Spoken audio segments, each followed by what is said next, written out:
snowboard online with Flowing Freeride. This online snowboard lesson will go over binding types. So there's two main types. There's going to be the straps with a toe strap and an ankle strap. And then there's also going to be step-on or step-in bindings where it's kind of a system that just clicks in or steps in. So I think that this is the best type of system. It's got two straps and a high back that moves up and back and forth like this. The straps, you can see there's plastic teeth.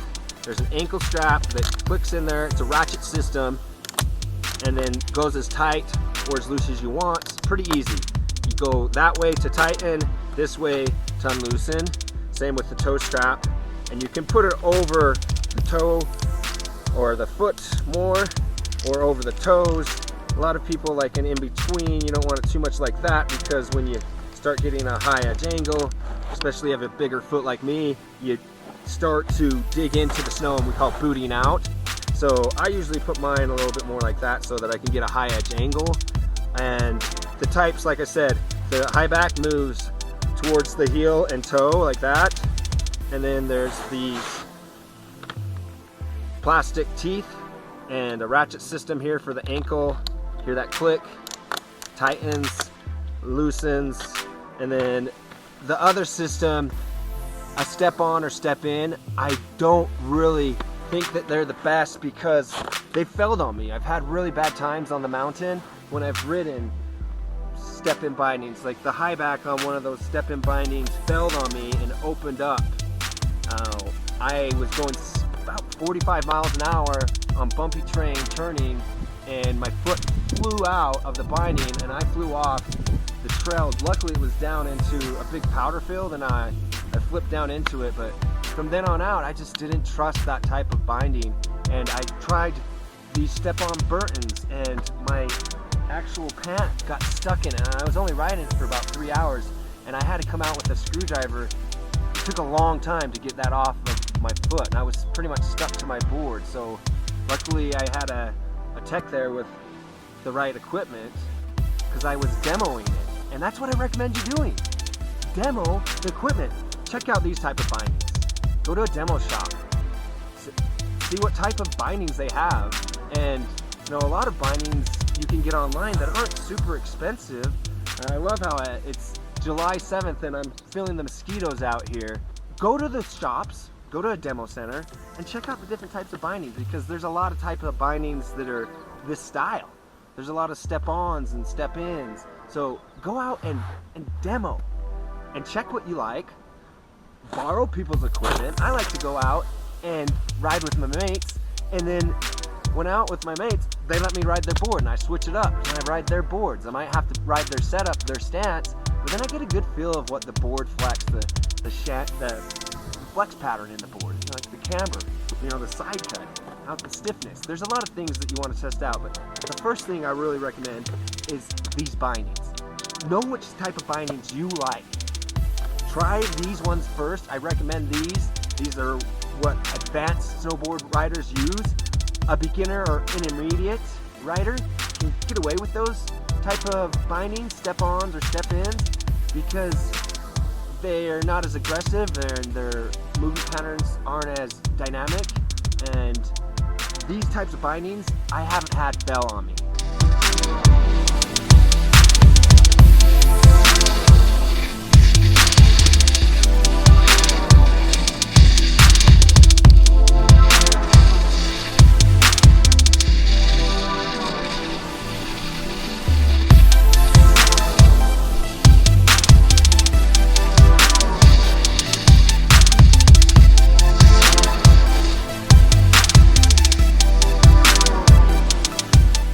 I'll be honest with you, this just failed on me, and even the ratchet system will fail.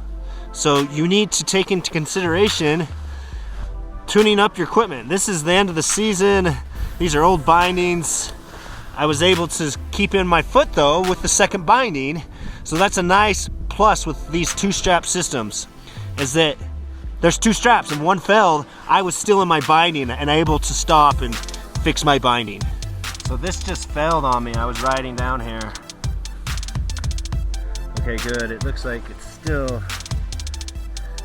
there. So my piece is still in here, which is great. You can come over here and check it out. So the piece is still there. So I got this fixed. I took the backer out of my high back. I really need to get down. It's really not great conditions. It's spring conditions in the summer. There's a lot of patchiness out here. So instead of having a solid high back here,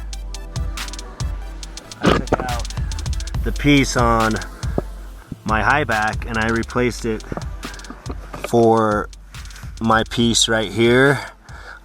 The binding's way more important than the high back. I can actually ride without the high back. So this binding broke on me today and I was able to fix it and still ride down pretty much in the same ability as before. So I really recommend these types of bindings. It broke on me, but I was able to fix it, and now I'm gonna get down and have a good ride down and not worry about breaking my leg when my foot slips out or having to walk down the mountain.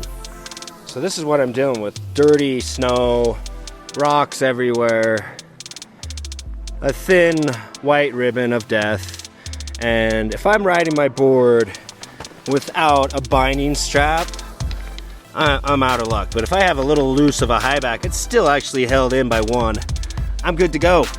So I'm gonna ride down this rest of the way, enjoying the July 7th night snowboarding.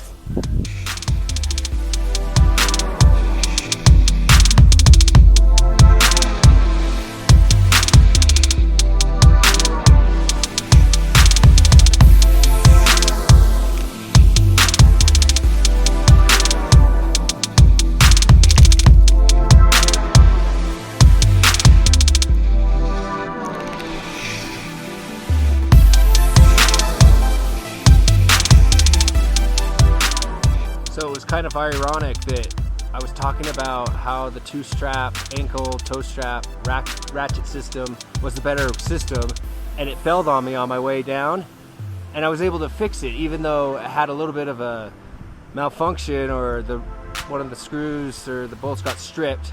I was able to grab another one from my high back, and my high back was still functional, everything was still functional. I was able to actually have a safe, enjoyable ride back down. It's almost 9 o'clock at night and there's still sunlight here at Alta, Utah. And that's the thing, safety first. I recommend this system is the best, but go out and try or demo the other types of bindings. I'll see you out on the mountains, mate. Have a good summer and rip it up. You can sign up for the full course to gain access to all of our snowboard lessons, study guides, textbooks, glossary, tests, and direct feedback from your coach. Learn to ride right with Flowing Freeride.